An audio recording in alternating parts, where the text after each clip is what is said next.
నమస్తే, నేను మీ శివకృష్ణ బోరాడ. ఒక గ్రామంలో ఒక రిచ్ పర్సన్ ఉన్నారు. ఆయన కంటికి ఒక సమస్య వచ్చింది. వెంటనే తన ఫ్యామిలీ డాక్టర్ని పిలిపించుకున్నారు, చెక్ చేయించుకున్నారు.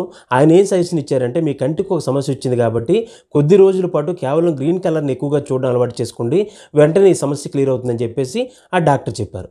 ఆయన వెళ్ళిపోయిన తర్వాత ఈయన ఏంటంటే మొత్తం గదినంతటినీ చూశారు. రకరకాల పెయింట్స్ ఉన్నాయి అందులో. వాటినన్నింటిని కూడా మార్చాలని చెప్పేసి మొత్తం ఇంటినంతటికి గ్రీన్ పెయింట్ వేయించారు. ఆ తర్వాత ఆఫీస్కి వెళ్దామని చెప్పేసి బయటకు వచ్చేసరికి ఆ కారు వేరే కలర్లో కనిపించింది. ఆ కారుకి గ్రీన్ పెయింట్ వేయించారు. ఆ డ్రైవర్కి కూడాను గ్రీన్ డ్రెస్ వేయించారు. ఈయన కూడా గ్రీన్ డ్రెస్ వేసుకున్నారు. ఆఫీస్కి కూడాను గ్రీన్ పెయింట్ వేయించారు. ఆ తర్వాత ఈయన ట్రావెల్ చేస్తున్నప్పుడు ఏంటంటే ప్రపంచం అంతా కూడా రకరకాల రంగులతో ఉంటుంది కాబట్టి వాటినన్నింటిని కూడా ఈయన మార్చలేడని చెప్పేసి అర్థం చేసుకున్నాడు. ఆ తర్వాత ఇంటికి వచ్చి ఇంట్లోనే పూర్తిగా ఉండడం మొదలుపెట్టాడు. బయటికి వెళ్ళడం మానేశాడు. ఆ తర్వాత కొద్ది రోజులకి ఫ్యామిలీ డాక్టర్ చెకప్ కోసం అని చెప్పేసి వచ్చి చూసేసరికి ఇల్లంతా గ్రీన్ పెయింట్ ఉంది, కారు గ్రీన్ పెయింట్ ఉంది. అక్కడ ఉన్నటువంటి సర్వెంట్స్ అందరూ కూడా గ్రీన్ కలర్ డ్రెస్సెస్ వేసుకున్నారు. ఇది చూసి చాలా ఆశ్చర్యపడ్డాడు ఆ డాక్టర్ గారు.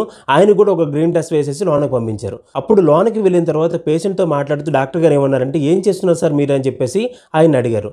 మీరే కదా చెప్పారు గ్రీన్ కలర్ మాత్రమే చూడమని చెప్పేసి.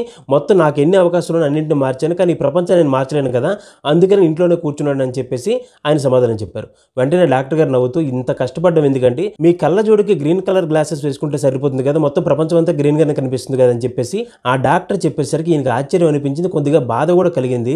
నేను ఎందుకు ఇలా ఆలోచించలేకపోయానని చెప్పేసి.